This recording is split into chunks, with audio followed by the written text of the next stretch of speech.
오늘은 분기점 같은 사람이란 제목으로 말씀을 나누겠습니다. 이번 주에 좀 독특한 제목의 시집 하나를 발견했습니다. 제목이 내 마음이 지옥일 때입니다. 제목이 엄청 세잖아요. 서론을 보니까 왜 이렇게 강한 제목을 사용했는지를 이렇게 설명이 되어 있습니다. 시리아나 아우슈비츠처럼 객관적 지옥도 있지만 우리 마음속에는 수많은 주관적 지옥들이 있다. 사람들과 어울려 관계를 맺고 사는 한 크고 작은 지옥을 경험 안 할 수 없다. 누가 내 뒤통수를 쳤을 때, 나만 따돌림 당했다고 느낄 때, 누군가가 죽이고 싶도록 미워질 때, 오장육부라도 꺼내 보이고 싶을 만큼 억울할 때, 그런 순간들은 어김없이 지옥이다. 문제는 그 지옥에서 어떻게 빠져나오고 어떻게 지옥의 고통을 줄이느냐 하는 것이다. 근데 신기하게도요, 이 책 제목 때문에 엄청 팔렸다고 합니다. 이 말은 되게 안타까운 일이지만 많은 사람들이 실제 사는 것이 지옥 같다라고 느끼고 있다라는 거죠. 그리고 이런 지옥 같은 삶에서 좀 탈출하고 싶은 새로운 삶을 살고 싶은 마음들이 있다라는 겁니다. 그래서 이 책 부제가 아득한 세상을 지나는 이에게 전하는 탈출지도, 이런 부제입니다. 제가 왜 이 책이 눈에 들어왔냐면요, 오늘부터 우리가 마가복음을 살펴보려고 하는데 이 마가복음이 바로 이런 탈출지도와 같기 때문입니다. 마가복음 산책이라는 책을 보면 마가복음이 기록된 배경을 이렇게 이야기를 합니다. 네로 박해로 인해 죽음에 직면한 성도들이 하나둘씩 신앙을 저버리게 되자 이들을 새롭게 결단시키기 위해서 이 이유 때문에 썼다라는 거죠. 주 64년에 로마에 큰 화재가 일어나서 로마시가 잿더미로 변했습니다. 그때 로마 사람들이 네로 황제가 이런 방화를 일으켰다라는 소문을 퍼뜨리기 시작했습니다. 왜냐하면 네로가 거대한 궁전을 짓고 있었는데 그 궁전터에서 이 방화가 시작이 되었기 때문에 그렇습니다. 네로 황제가 이 로마 시민들의 원성을 피하기 위해서 이 비난의 화살을 누구에겐가 돌리고 싶었는데 그때 비난의 화살을 돌리기에 적합한 사람들이 당시에 로마에 있는 그리스도인들이었습니다. 그래서 이 그리스도인들에게 비난의 화살을 돌리고 책임을 전가시키고 나서 로마에 있는 그리스도인들을 잔혹하게 박해하기 시작했습니다. 그래서 이들이 순교를 당하고 이런 또 위험 가운데 직면해 있었거든요. 결국 마가복음은 이런 현실 속에서 탈출을 꿈꾸는 사람들에게 제시하는 탈출 지도예요. 그리고 또한 새로운 분기점인 거죠. 고속도로에 가면 분기점들이 있거든요. 저는 고향이 순천이기 때문에 이제 순천으로 내려갈 때 주로 경부고속도로를 타고 가다가 천안 논산간으로 이렇게 빠지게 됩니다. 이때 만나는 분기점이 천안 분기점입니다. 그러니까 새로운 길로 접어드는 그 지점을 분기점이라고 합니다. 지금 마가의 이 편지를 쓰는 이유 중에 하나는 성도들에게 분기점이 되고 싶은 거예요. 너무너무 박해 때문에 힘드니까. 그리고 이 박해 때문에 성도들이 지금 가고 있는 길이 뭐냐면 연약하고 흔들리고 괴로운 그 길을 계속해서 가고 있다고 생각하니까 그 길에서 분기점을 만들어서 좀 더 견고한 신앙의 길로, 흔들리는 것 같지만 기뻐할 수 있는 그런 신앙의 길로 바꿔주고 싶은 거예요.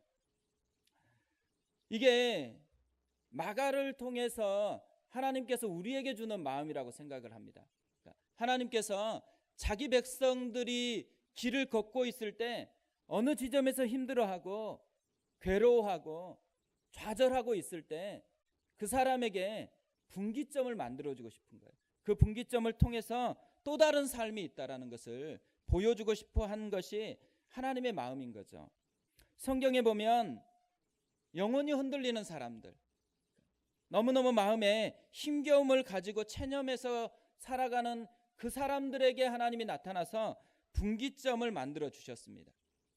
모세, 꿈을 잃어버리고 상처 입은 마음으로 광야에서 생활을 하고 있었습니다. 근데 하나님께서 떨기나무 불꽃이라는 분기점을 만들어 주셨습니다. 십자가 앞에서 스승인 예수님을 부인하고 다 부활했지만 예수님을 만났지만 그들의 마음속에서 죄의식과 여러 가지 상실감 때문에 초라해져서 다시 욥으로 돌아갔던 제자들, 그 제자들에게 예수님께서 친히 나타나서 디베랴 바닷가에 숯불을 피워놓고 조반을 만들면서 분기점을 그들에게 만들어 주셨습니다.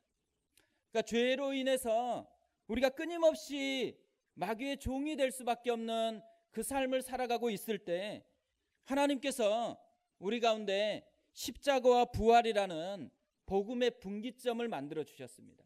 그래서 영원한 생명을 누리고 하나님의 나라를 누릴 수 있도록 우리에게 은혜를 베풀어 주셨습니다. 하나님께서 만드신 이런 분기점의 특징이 뭐냐면 회복이고 풍성함입니다. 그래서 예수님께서 요한복음 10장 10절에서 이렇게 말씀합니다. 도둑이 오는 것은 도둑질하고 죽이고 멸망시키려는 것뿐이요 내가 온 것은 양으로 생명을 얻게 하고 더 풍성히 얻게 하려는 것이라. 이 말씀을 보면 마귀도 분기점을 만들고 예수님도 분기점을 만듭니다. 그런데 마귀가 만드는 분기점은 멸망의 분기점입니다. 대신에 예수님이 만드는 분기점은 다시 생명을 얻게 하고 더 풍성히 얻게 하려는 것이다. 풍성함의 분기점을 만들어내고 있는 것이죠. 지금도 예수님은 우리를 향해서 그런 분기점을 만들고 다가오신다고 생각을 합니다. 우리의 마음이 흔들릴 때, 우리의 신앙이 흔들릴 때 다시 그 흔들리는 것을 붙잡아 주시려고 우리에게 다가오시는 거죠. 이 예배도 어떻게 보면 하나님이 계획하신 분기점이라고 생각합니다.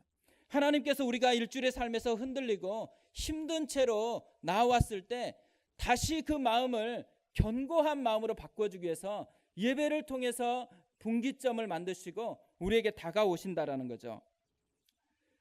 우리가 이 마가복음을 이번 주부터 쭉 살펴보면서 하나님이 우리 가운데 만들어주신 분기점들을 발견하는 은혜가 있었으면 좋겠습니다. 우리 삶에서 하나님이 마가복음을 통해서 어떤 분기점을 만들어주고 있는지 그것들을 발견하고 그걸 힘입고 살아가는 은혜가 있었으면 좋겠습니다. 오늘 우리가 살펴보려고 하는 본문은 마가복음 서론에 해당하는 말씀입니다. 오늘 본문을 묵상해 보면 이런 흔들림에서 견고함으로 나아가게 하는 두 가지 분기점이 있습니다. 첫 번째 분기점은 뭐냐면 선명한 복음의 선포라는 분기점입니다. 마가복음은 다른 복음서들과 좀 시작하는 부분에서 확실한 차이가 있습니다. 다른 복음서들은 서론을 좀 길게 설명하는 것으로 시작을 합니다. 마태복음은 긴 족보를 설명하고서 예수님이 구약에 예언되었던 메시아인 것을 말씀을 하고 시작을 합니다. 누가복음은 기록된 동기에 대해서 길게 설명하면서 시작하고 요한복음은 헬라의 철학적인 용어들로 예수님이 하나님이시다라는 예수님의 신성에 대해서 설명하면서 복음서를 시작을 합니다. 그런데 마가복음은 짧고 선명하게 복음을 선포하면서 마가복음을 시작을 합니다. 1절을 보면 하나님의 아들 예수 그리스도의 복음의 시작이라, 하나님의 아들 예수 그리스도의 복음의 시작이다 이렇게 선포하면서 마가복음이 시작합니다. 이 마가복음을 마가가 기록하면서 어떤 조금 친절하게 설명하는 게 좋을 것 같은데 설명은 다 없이 곧바로 복음이 뭔지를 설명을 해요. 이 복음이 하나님의 아들 예수 그리스도가 복음이다라고 얘기하고서 나중에 선명하게 선포해 놓고 나서 왜 예수님이 이런 복음인지를 후에 설명하는 것으로 마가복음이 시작이 되어집니다.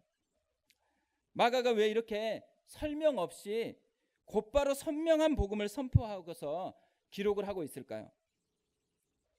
제가 몇 가지 이렇게 묵상하다 발견한 것은요, 지금 당장 힘든 사람에게는 어떤 긴 설교보다도 직접적인 이런 선포, 그리고 실제적인 이야기가 더 도움이 되기 때문에 그렇습니다.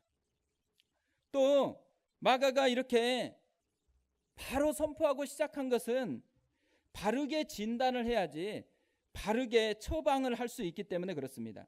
무슨 말이냐면, 지금 이 마가복음을 받는 그 공동체는 어떤 환경에 처해 있냐면, 박해 때문에 너무 힘든 거예요. 박해 때문에 지금 신앙마저 포기하고 싶은 그런 갈등을 앓고 있어요. 그러니까 박해가 있으니까 자기들의 지금 흔들리고 있는 것, 자기들이 지금 신앙을 떠나버리려고 하는 모든 이유가 어디에 있냐면 환경 때문에, 박해 때문에, 그게 힘들어서 지금 신앙을 버리고 싶어 한다라는 그런 생각으로 지금 마가의 공동체가 가득 차 있는 것입니다.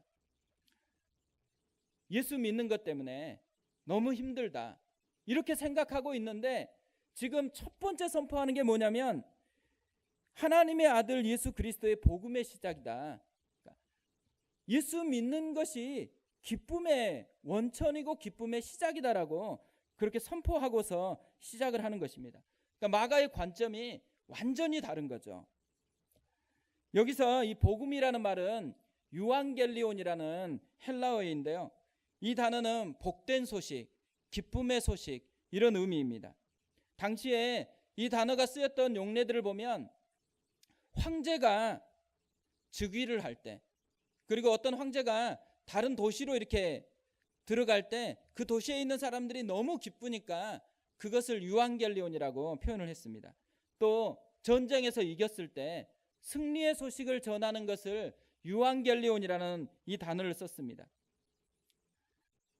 인간 황제가 즉위를 하거나 인간 황제가 한 도시를 방문하거나, 이것도 유앙겔리온처럼 너무 기쁜 소식인 거예요. 그런데 지금 하나님의 아들이에요. 하나님이신 그분이 또 구약에 약속된 기름 부음 받은 왕이신 그리스도예요. 그분이 지금 찾아왔다라는 거예요. 그리고 그분이 지금 우리 가운데 오셨기 때문에 이것이 진짜 기쁨의 소식이라는 거죠. 전쟁에서 이겨도 기쁨이잖아요. 근데 전쟁에서 이긴 그런 기쁨의 수준이 아니에요. 죄와 사망의 전쟁에서 영원한 승리를 했어요. 그 소식이 지금 우리 가운데 울려 퍼지고 있기 때문에 지금 기뻐할 이유가 충분히 있다라는 거죠. 예수 사건 때문에 일어난 그 조그마한 박해가 신앙마저 포기할 그 정도의 강도가 아니라는 거예요. 오히려 반대로 더 적극적으로 기뻐할 이유가 있는 사건이 예수 사건이라는 것을 얘기하고 있는 거죠. 그러면서 이 복음이 처음으로 선포되는 시작점을 어디에서 두고 있냐면 왕궁이 아니고요, 광야에서 이 복음이 시작되는 것으로 2절 3절에서 이야기하고 있습니다. 선지자 이사야의 글에 보라, 내가 내 사자를 내 앞에 보내노니 그가 내 길을 준비하리라. 광야에 외치는 자의 소리가 있어 이르되 너희는 주의 길을 준비하라, 그의 오실 길을 곧게 하라, 기록된 것과 같이. 광야에서 즉위하는 게 아니에요. 그러니까 왕궁에서 즉위하는 게 아니에요.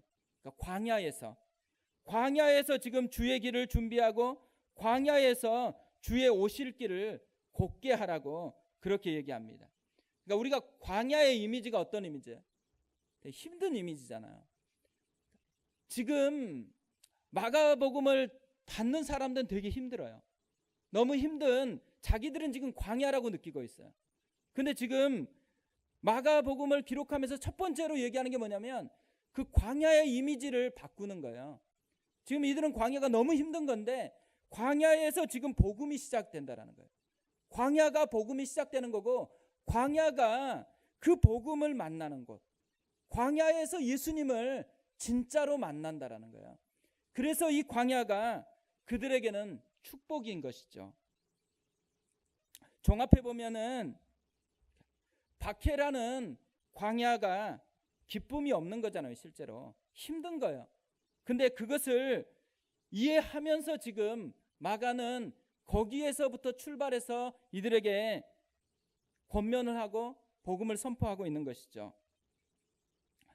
이들이 이렇게 광야를 계속 생각하면서 힘든 것만 계속 하는 이유, 그들은 지금 박해 때문에, 환경 때문에 계속해서 힘들다고 생각하고 있는데, 마가는 지금 관점을 어디에 두고 있냐면 박해나 환경 때문이 아니고 너희들이 진짜 예수를 만난 감격을 잃어버렸기 때문에 이렇게 힘들다라는 거예요. 복음의 감격이 없어졌기 때문에 지금 이들 가운데 힘든 이런 감정이 있고 힘든 채로 살아가고 있다는 것을 이야기하고 있는 거죠. 그래서 다시 복음의 감격을 회복하는 것에서부터 시작해야 된다는 것입니다. 예수님을 진짜로 만난 그 첫사랑의 감격을 다시 회복하게 됐을 때, 그때의 어려움은 더 이상 어려움이 아닌 거예요.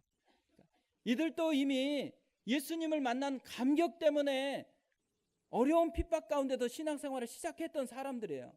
근데 어느 순간에 주님을 만난 감격은 사라지고 눈앞에 보이는 환경적인 어려움만 크게 보이니까 지금 마음이 너무 괴로운 거예요. 근데 마가는 다시 복음을 선포하면서 다시 시작하라고 이야기하는 것입니다. 그러니까 실제로 신방을 해보면요, 이런 광야 같은 삶을 살아가는 분들이 진짜 많아요. 남들이 봐도 다 그분이 불쌍한 것 같아요. 그리고 그분이 힘들다 그러면 다 그게 공감이 돼요. 그럼에도 불구하고요, 이분이 그 환경 때문에 진짜 힘든 건 아니에요. 그러니까 진짜 힘든 이유가 뭐냐면 그분에게 복음의 감격이 사라진 거예요. 진짜 예수님이 자신을 사랑하는 그 감격이 사라져버렸기 때문에 그 일이 그대로 힘들게 느껴지는 그런 현상이 나타난다는 거죠.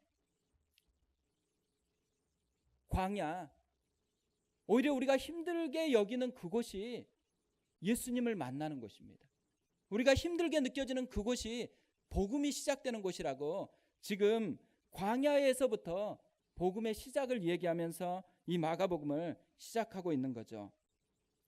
우리가 이런 감격을 다시 회복하는 은혜가 있었으면 좋겠습니다. 그리고 마가복음을 우리가 살펴보면서 우리 가운데 다른 것보다도 예수님을 만나는 감격, 그 은혜가 다시 살아나는 그런 기쁨을 우리가 누렸으면 좋겠습니다. 또 이 마가복음을 선포함으로 시작하는 이유가 있다면 선포가 가지는 능력이 있기 때문에 그렇습니다. 행동심리학 용어 중에 일관성의 법칙이라는 말이 있습니다. 사람은 자신이 한번 결정을 내리면 그 결정에 책임을 지려는 경향이 있다고 합니다. 심리학자들이 이런 경향을 법칙으로 만들어서 실제적으로 그런지를 실험을 했습니다. 어떤 실험을 했냐면 20명을 선택을 했어요. 그래서 20명을 바다 해변에 이렇게 모아놓은 거예요. 그리고 두 사람을 연구원을 선택을 해서 이 두 사람에게 임무를 줘요. 한 명에게는 이들이 있는 그 앞에서 가방이랑 이 짐을 내려놓고 해변에 가서 수영을 하게 하는 그런 임무를 주고요. 또 한 명은 가방을 내려놓는 그때에 빨리 그 가방을 도둑질해서 도망가는 그런 잡을 줬어요. 그리고 나서 이제 실험을 하는 거예요. 딱 이 사람이 놓고 해변으로 들어갔어요. 도둑을 역할을 맡은 그 사람이 딱 들고서 도망가요. 그때 이 해변에 있던 사람이 도둑이야 이렇게 얘기하는 거죠. 20명이 다 들어요. 이렇게 했을 때 몇 명이 과연 그 도둑을 붙잡을 것인가, 그걸 살펴보는 게 이 실험의 포커스예요. 근데 20번 실험을 했거든요. 몇 명 정도가 도둑을 잡았을까요? 우리 같으면 잡으러 갔을까요? 안 갔을까요? 근데 실제로 몇 명이 일어났냐면 4명. 20번 했는데 4명밖에 안 일어났어요. 그래서 이제 상황을 조금 바꿨습니다. 바다로 들어가기 전에 사람들에게 부탁을 하는 거예요. 제 물건을 좀 봐달라고 부탁을 해요. 그러면 이제 실험에 참가한 사람들 다 그렇게 하겠다고 답변을 합니다. 그리고 나서 동일하게 실험을 한 거예요. 도둑이야 외쳤습니다. 몇 명이 일어났을까요? 20명 중에요 19명. 꼭 이렇게 곁길로 가는 애가 있잖아요. 19명이 다 반응을 했어요. 사람들이 물건을 봐주겠다고 대답하지 않을 때하고 물건을 자기가 봐주겠다고 대답할 때하고 차이가 있는 거죠. 자기가 말했던 것에 대한 책임을 지려고 그렇게 행동하는 그런 결과가 나타났다라는 거예요. 이것을 일관성의 법칙이라고 그렇게 이야기합니다. 사람들이 한번 말을 뱉으면 그 말에 책임을 지려고 행동하게 하는 그런 게 사람에게 있다라는 거예요. 근데 이 마가복음은요, 그런 일관성의 법칙을 잘 활용하면서 마가복음이 기록된 거예요. 지금 이 사람들이 굉장히 흔들리고 있어요. 흔들릴 때 뭘 선포해야 될까요? 우리는 보통 힘들어요. 힘들면 뭐라고 얘기하죠? 힘들다 그러죠. 저도 집에 가면 뭘 제일 많이 얘기할까? 무슨 말을 제일 많이 얘기할까요? 제가 우리 딸들에게 물어봤어요. 아빠가 집에 도착해서 제일 많이 하는 말이 뭐니? 작년에 힘들어. 피곤하다. 이걸 제일 많이 한대요. 근데 그렇게 말을 하는 순간은 어떻게 돼요? 계속 힘든 거예요. 일관성의 법칙. 그러니까 우리가 힘들어요. 그러면 자연스럽게 우리는 환경을 따라서 힘들다 그래요. 그럼 일관성의 법칙에 의하면 어떻게 돼요? 계속 힘든 사람이 되는 거예요. 그런데 신앙이 흔들려요. 마음이 힘들어요. 그럴 때 어떻게 하라는 거예요? 불평하는 게 아니고 예수의 이름을 선포하라는 거예요. 그러니까 복음을 선포해 보라는 거예요. 그렇게 되면 어떻게 돼요? 일관성의 법칙. 그 복음을 선포하는 그 순간에 복음이 작동을 한다라는 거예요. 복음을 선포하는 그 순간에 복음을 책임지려고 내 몸에 있는 모든 기능들이 다시 살아나서 새롭게 간다라는 이 일관성의 법칙이 적용된다라는 거죠. 그래서 지금 마가는 너무너무 힘든 현실에 처해 있는데 복음을 선포하면서 마가복음을 시작하고 있는 거예요. 그래서 일관성의 법칙처럼 이들이 지금 힘든 것에 매이지 않고 새로운 것에 매이도록 그들을 도전하고 있는 거죠. 몇 년 전에요, 집에 퇴근했는데 마음이 너무 지친 거예요. 그러니까 무슨 일인지는 잘 모르겠어요. 너무너무 지쳐가지고 이제 자리에 앉아가지고 지친 마음을 좀 위로하고 싶어가지고 이렇게 검색을 했어요. 찬양을 검색하고 찬양으로 위로받으려고 검색하는데 제목이 제 마음에 쏙 드는 제목이 있더라고요. 그리고 그 영상으로 이렇게 딱 돼 있는데 그 표지에 나와 있는 영상이 제가 너무너무 잘 알고 있는 그런 친숙한 영상이었어요. 그래서 이 영상을 틀었습니다. 첫 소절부터 눈물이 나는 거예요. 예수는 내 힘이요 나의 기쁨 내 참 소망 그 이름의 생명이 내 삶의 이유라. 오직 주만 따라갑니다. 오직 주만 높임을 받으소서. 내 평생의 그 이름을 그의 선하심을 세상에 노래합니다. 그 이름의 크신 능력 영원한 생명 내 삶의 이유라. 근데 1절이 끝났는데요, 2절로 넘어가기 그 사이에 익숙한 그런 목소리가 들리는 거예요. 여러분 잘 들으세요. 예수님이 진리여요, 길이여요, 생명이여요, 모든 것의 모든 것이여요, 알파와 오메가여요, 만유의 주예요, 만왕의 왕이에요, 진리의 왕이에요. 진리가 어디에 있습니까? 예수 그리스도. 진짜 생명은 어디에 있습니까? 예수 그리스도.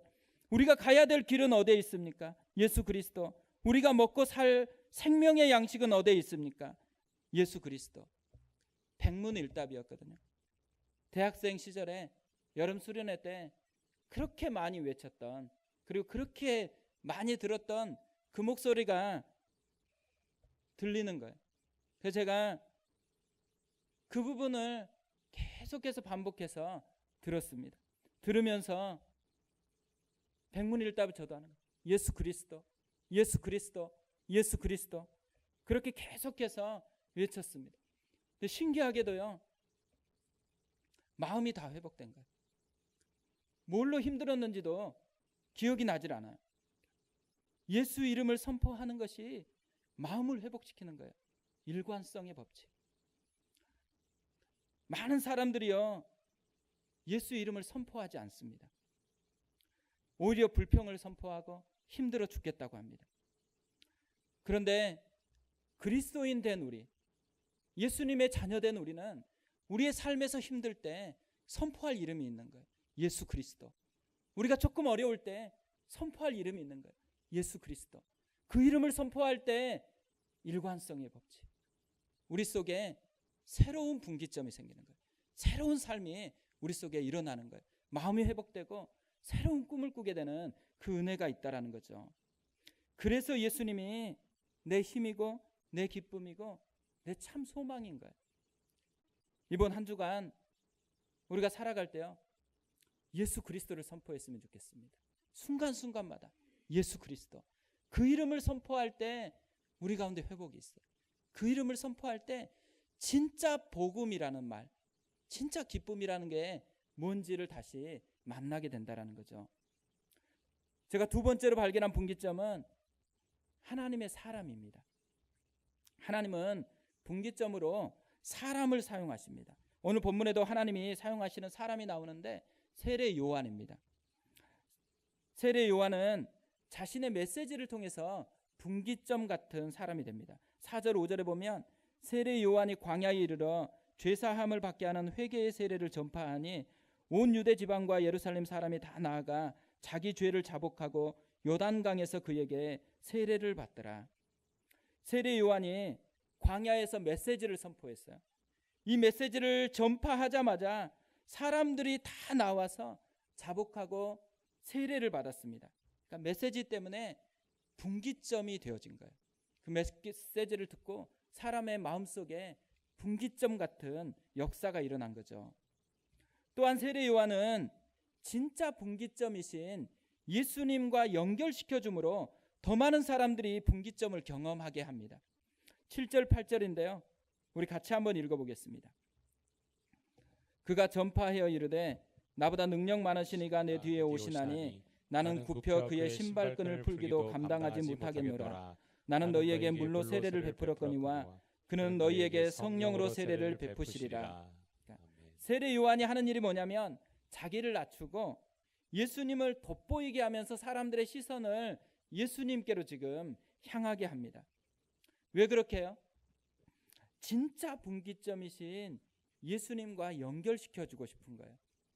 자기에게도 물론 회개를 하고 은혜를 받았지만 진짜 분기점은 예수님이기 때문에 예수님을 소개하고 예수님께로 연결시켜주고 있는 거죠.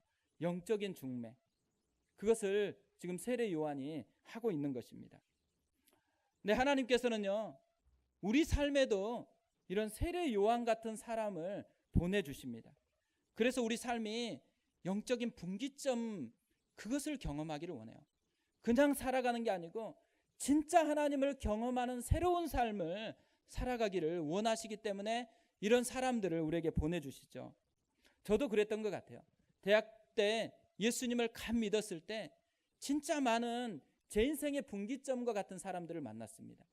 그래서 그분들이 보여준, 또 그분들이 소개해준 예수 그리스도 때문에 제가 이렇게 여기에 있는 거라고 생각을 해요. 한 분은 저에게 매일 아침에 말씀을 통해서 살아가는, 말씀을 통해서 하나님과 교제하는 것이 얼마나 감격적인 건지를 알려주었습니다.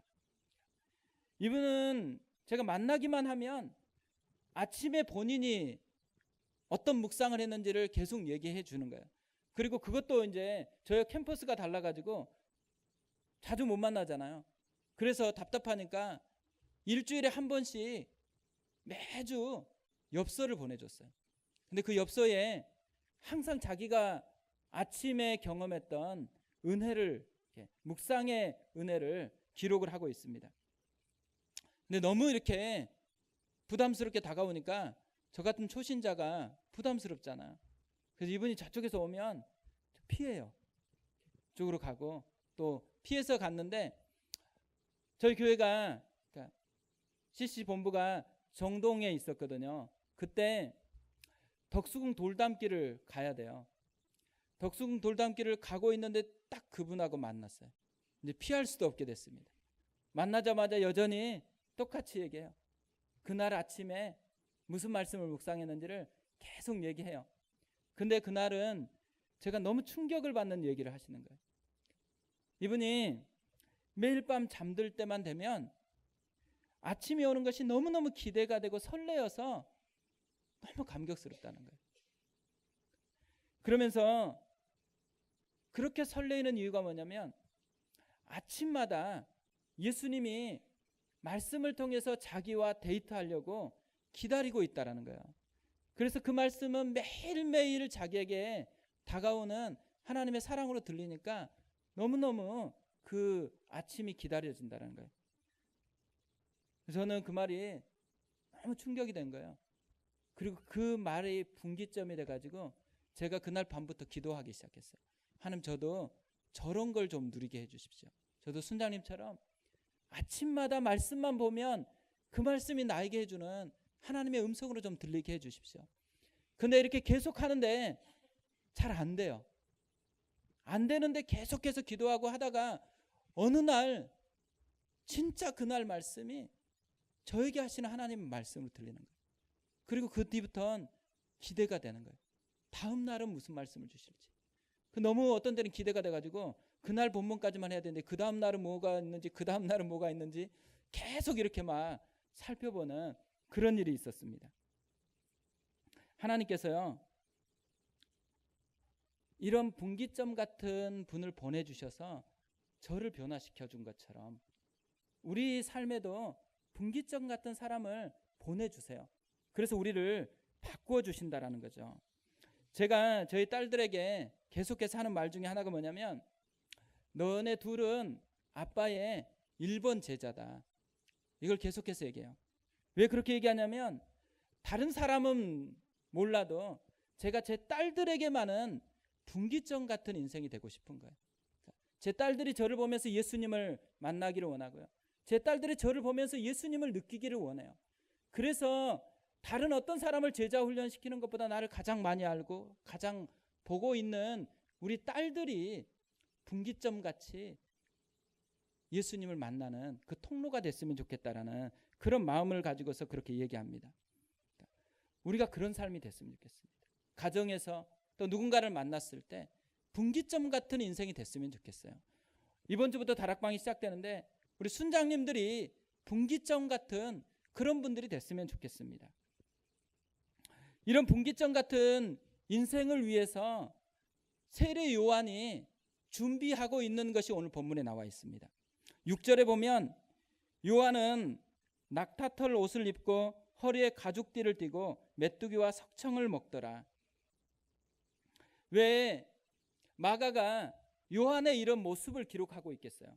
낙타털을 입고 옷을 입고 가죽띠를 입고 메뚜기와 석청을 입더라. 이 말 막 생각하니까 저는 간달프가 생각나더라고요. 약간 간달프 같은 그런 이미지잖아요. 반지의 제왕에서 그런 딱 이미지가 있는데, 근데 사실 이렇게 표현하는 것들은 뭐냐면 사람들이 느끼기에 영향을 받을 수 있는 모습이 있다라는 것을 얘기해 주는 거거든요. 결국 이 하나하나는 뭘 의미하냐면 자신이 영향력을 끼치기 위해서 준비되고 있는 흔적, 그게 낙타털옷이고요, 가죽띠고 메뚜기와 석청을 먹는 거예요. 우리가 아무런 준비도 안 하고 영향력이 있을 거라고 생각하면 착각이에요. 그러니까 막 하나님의 성령이 불같이 임해서 아무런 준비 없이도 된다라고 생각하는 것은 굉장히 사기성이 농후한 말이에요. 그렇지 않아요. 하나님께서 우리 가운데 성령으로 임하셔도 뭐부터 하세요? 준비시키심으로 말미암아서 사람에게 영향력을 끼치는 거죠. 그런 영향력이 세례 요한에게도 나타났고요. 또 우리에게도 분기점 같은 인생을 살고 싶으면 준비하라는 거예요. 준비됨이 있어야지 영향력이 있는 삶을 살아가기 때문에 그렇습니다. 저도 개척을 하면서 제일 많이 고민이 되는 것은 사람이 얼마나 모이느냐 안 하느냐. 이것도 고민이 되죠. 고민이 되기는. 근데 이거보다 훨씬 더 고민되는 건 뭐냐면 내가 어느 정도 성장할 수 있느냐, 내가 어느 정도 더 주님을 닮아가고 가까이 할 수 있느냐. 그래야지만 오신 분들이 메마르지 않는 삶을 살아갈 수가 있잖아요. 그것을 끊임없이 고민을 합니다. 그리고 제 1번 기도가 그거죠. 나를 좀 준비시켜달라고. 하나님의 은혜가 필요하다고. 그것이 1번 기도입니다. 제가 지난주에 한 교육자를 만났거든요. 대화하는데 이 친구가 로마서 천독에 대한 얘기를 하는 거예요. 로마서를 천독하는 분이 있고 또 로마서를 천독하는 교회가 있다는 거예요. 그 본인도 로마서를 지금 천독까지는 아니어도 하여간 시작을 했어요. 뭐 이번 주에 들어보니까 15번 벌써 읽었다고 그렇게 얘기했거든요. 근데 이렇게 얘기하는 거예요. 천독을 하는 이유가 뭐냐면 동네에 보면 아이들이 골목골목 이렇게 다니는데 아이들이 골목에 뭐가 있는지 어떤 게 있는지를 너무 잘 안다라는 거예요. 왜 잘 알까요? 거기서 끊임없이 놀았기 때문에 그 돌이 무슨 의미가 있는지 어떤 것들인지는 몰라요. 근데 거기에 뭐가 있는지 거기에 어떤 의미가 있는지는 이들이 더 잘 안다라는 거예요. 이해력이 넓은 어른보다도 반복해서 그곳에 있었던 아이들이 더 잘하는 것처럼 말씀을 이해를 못하기 때문에 안 읽고 있는 게 더 위험하다라는 거예요. 이해가 안 돼도 1000번 읽어보면 어떻게 돼요? 그 말씀이 어디에 뭐가 있는지, 그 말씀이 나에게 어떤 영향을 끼치는지 그 말씀 때문에 자기가 변한다는 거예요. 그래서 이 천독을 하시는 분은 뭐냐면 그렇게 하다가 자기 인생이 변한 거예요. 그렇게 되니까 다른 자기가 맡고 있는 성도들에게도 그 말씀의 능력을 경험해보고 그것을 누리라고 천독에 도전하도록 그렇게 권면한다라는 거죠. 근데 제가 이 목사님이 저한테 우리 교회가 이제 개척했으니까 개척하면 어떤 영적인 뭔가 좀 있어야 되잖아요. 그래서 그것으로 로마서를 한 100독 한번 도전해보라고 그렇게 권면한 거예요. 솔깃했습니다. 그런데 이 목사님과 대화하다가 제가 깨달은 게 있어요. 그게 뭐냐면 왜 성도들이 은혜를 못 받는지를 깨달았어요. 물론 여기에 이찬수 목사님 와서 설교했으면 은혜를 지금 받고 있었을 텐데 그것과 상관없이요. 왜 말씀을 통해서 은혜를 못 받을까? 복음서에 있었던 사람들은 어떤 화려한 설교가가 있었던 게 아니에요. 그런데 이 사람들은 말씀 때문에 은혜를 받는 거예요. 그런데 우리는 말씀 자체로는 은혜를 못 받는다고 생각을 하고 있는 이 차이가 어디서 나오는 걸까? 그래서 제가 그 친구가 얘기를 듣다가 깨달았어요. 왜 우리는 은혜를 못 받냐면요. 준비를 안 해요. 그러니까 저는 이 마가복음 설교하려고 일주일 내내 준비를 했거든요. 그러니까 다른 분은 은혜를 못 받아도 저는 은혜를 받아요. 근데 문제는 뭐냐면 다른 분들은 지금 마가복음을 여기 와서 읽었잖아요. 그리고 그 마가복음을 그렇게 막 마음의 사모함으로 지금 설교를 듣는 게 아니거든요. 그럼 뭐가 작동해요? 마가복음 말씀 자체가 나한테 작동하는 게 아니고 생각이 작동해요. 무슨 말을 하려고 하지? 저 말을 또 왜 저렇게 하지? 왜 이렇게 길게 하지? 이렇게 작동을 하게 되면 뭐가 생겨요? 말씀 자체의 능력이 내게서 사라져 버리는 거예요. 그러니까 말씀 자체가 나에게 능력이 있으려면 우리도 준비를 해야 된다는 거예요. 설교를 듣는 사람도 말씀을 묵상하고 그 말씀을 사모함으로 준비됨이 있어야지, 그래야지 말씀의 능력이 내 능력이 되는 거죠. 다음 주, 이번 주 지나고 다음 주면 고난주간이거든요. 고난주간에 저희가 고난주간 특별 집회를 준비를 하고 있습니다. 갈라디아서를 하려고 준비하고 있습니다. 갈라디아서를 통해서 예수의 흔적을 우리도 좀 새겨봤으면 좋겠어요.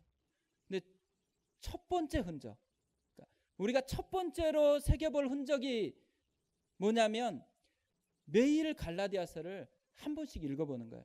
제가 지난주에 한 번씩 읽어봤는데 그렇게 시간 많이 안 걸립니다. 한 번 읽으니까 금방 읽어지더라고요.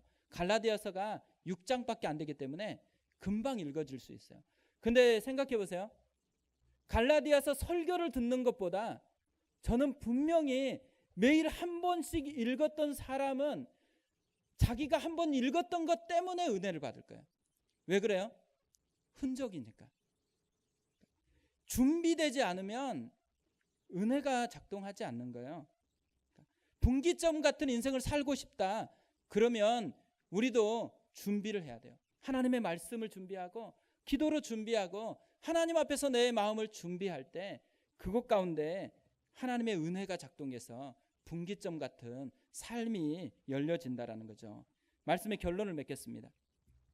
오늘 말씀을 묵상하다가 생각난 기도문이 하나 있습니다. 이 기도문 때문에 사실 이 제목을 정했는데요. 전능자의 그늘에서 나오는 짐 엘리엇의 기도입니다. 아버지, 저로 분기점 같은 사람이 되게 하소서.